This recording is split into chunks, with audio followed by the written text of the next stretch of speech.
Hola, bienvenidos de nuevo. Continuamos con la actividad número 7 del objetivo de divisibilidad. Ya hemos estado trabajando entonces con lo que son múltiplos y divisores. Vamos a trabajar con este problema para entender mejor los conceptos e ideas que veremos a continuación. Este problema se llama problema de los casilleros y dice así. Un día en la escuela, los 100 estudiantes del tercer semestre se encontraban muy aburridos. Era la hora del almuerzo, pero como estaba lloviendo no podían salir a jugar, así que alguien pensó en un juego usando sus casilleros, que estaban todos numerados del 1 al 100. Y el juego consistió en lo siguiente: el primer estudiante pasó y abrió todos los casilleros menos el suyo, que era el casillero número 1. El segundo estudiante pasó y cerró todos los casilleros múltiplos de 2 menos el suyo, que es el casillero 2. El tercer estudiante pasó a cerrar todos los casilleros que eran múltiplos de 3 menos el suyo, y así sucesivamente hasta que pasaron los 100 estudiantes. La pregunta es, ¿qué casilleros quedaron abiertos? Para poder entender qué fue lo que pasó, podemos usar la siguiente tabla. Como ven, tengo todos los números del 1 hasta el 100, que representan entonces los casilleros, y puedo ir marcando con una raya los casilleros que quedan cerrados.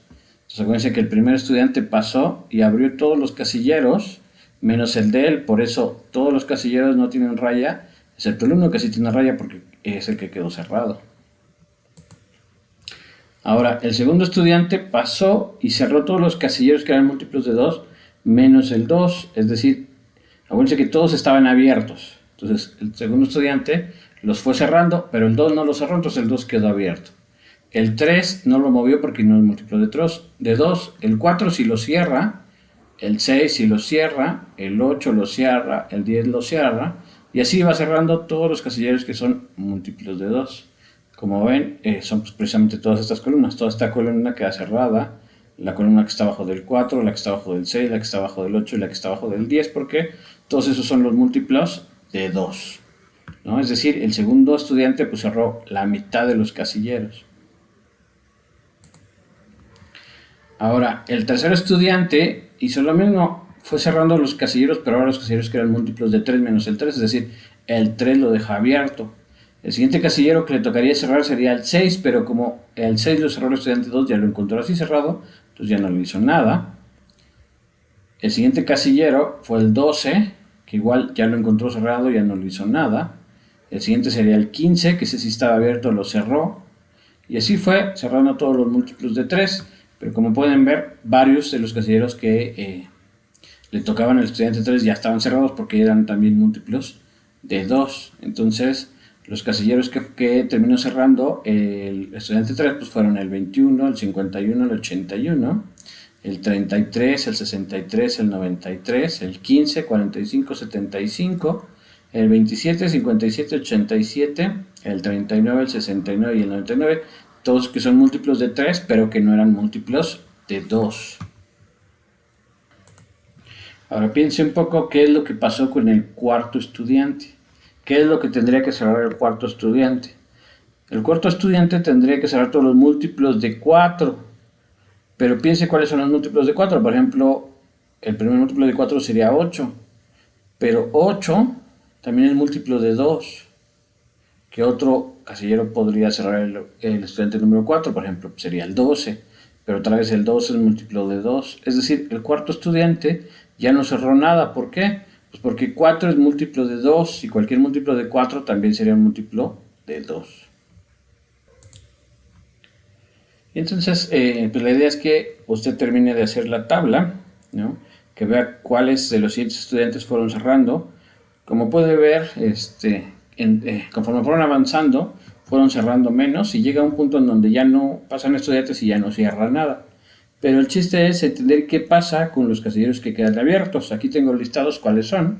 Los casilleros que quedan abiertos después de que pasan los 100 estudiantes son el 2, 3, 5, 7, 11, 13, 17, 19, 23, 29, 31, 37, 41, 43, 47, 53, 59, 61, 67, 71, 73, 79, 83, 89 y 97, ¿no? Y otra vez piense un poco, ¿por qué estos casilleros quedaron abiertos? Y en efecto, estos quedaron abiertos porque estos números no son múltiplos de ningún otro número.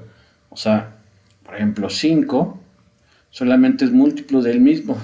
Cuando multiplico 5 por 1 obtengo 5, pero no hay ningún otro número aparte del 1 que al multiplicarlo que me dé como resultado 5. Entonces, estos números que quedaron así, estos casilleros que quedaron abiertos, son precisamente aquellos números que no son múltiplos más que del 1. O, dicho de otra forma, aquellos que solamente son divisibles por el 1, aunque también podrían ser divisibles por menos 1, lo mismo podrían ser divisibles por sí mismos o por el mismo número pero con signo negativo. Estos números tienen un nombre, se conocen como números primos. Entonces tenemos la siguiente definición. Decimos que un entero P es primo si tiene exactamente 4 divisores. Los divisores que tiene pues son precisamente el 1, el menos 1, el número P y el número menos P. Esta forma de encontrar a estos números que hemos llamado números primos se le conoce usualmente en la literatura como criba de Eratóstenes. Este fue un método que creó un griego que se llamaba así, Eratóstenes, para encontrar esta lista de números que se llaman números primos.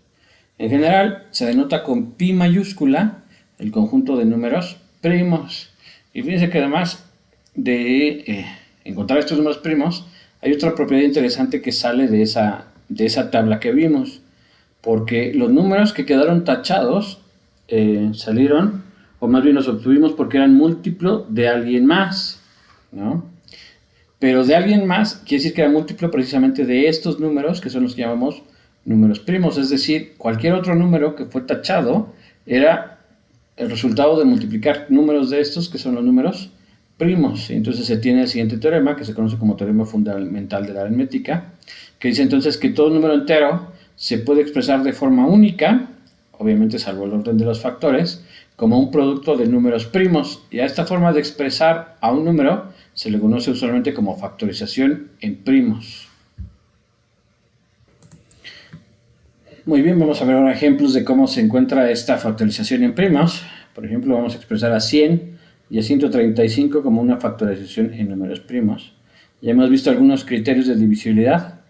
Entonces vemos, por ejemplo, que 100 al terminar en 0 es un número que es divisible por 2, y también al terminar en 0 es un número divisible por 5. Entonces, forzosamente, el 2 por 5 está dentro de la factorización de 100, y pues entonces la factorización de primos de 100 empezaría así, como 2 por 5, y luego el número multiplicado que me falta para que me dé 100, que tiene que ser pues el número 10. Y finalmente, pues 10, otra vez, como termina en 0, es divisible por 2 y por 5, y entonces en su factorización en primos está 2 por 5. Entonces la factorización de 100 sería 2 por 5 por 2 por 5. Y aquí acuérdense que usualmente estas operaciones cuando se repiten se usan potencias. Entonces en lugar de escribir 2 por 2 se escribe como 2 al cuadrado. Igual en lugar de escribir 5 por 5 se escribe como 5 al cuadrado. Y entonces esto se escribe como 2 al cuadrado por 5 al cuadrado.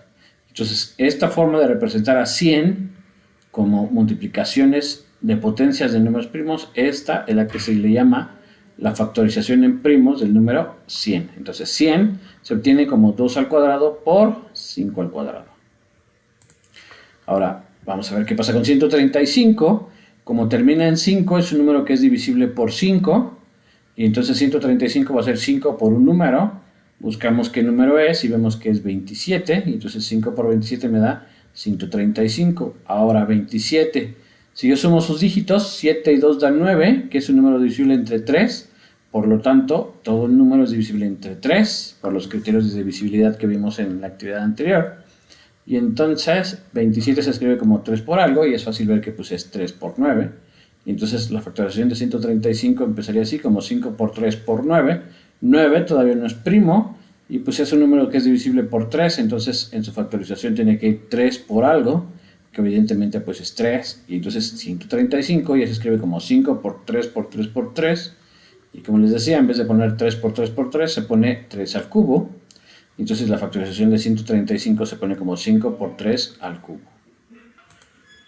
Usualmente les enseñan desde la primaria cómo hacer estas factorizaciones a través de una tabla. Por ejemplo, si quiero encontrar la factorización en primos de 100, hago una tabla y aquí de este lado, en la segunda columna, voy poniendo los divisores. Por ejemplo, 100 es divisible entre 2 y hago la división. 100 entre 2 me da 50.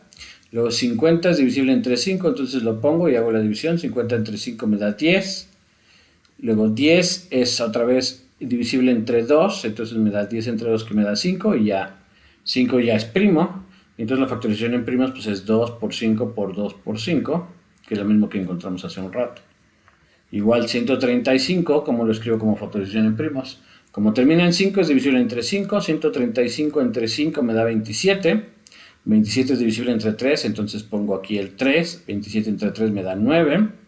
9 es divisible entre 3, entonces aquí pongo el 3. 9 entre 3 me da 3 y este ya es primo. Entonces la factorización de 135 pues es 5 por 3 por 3 por 3, que pues es la misma que obtuvimos hace un rato.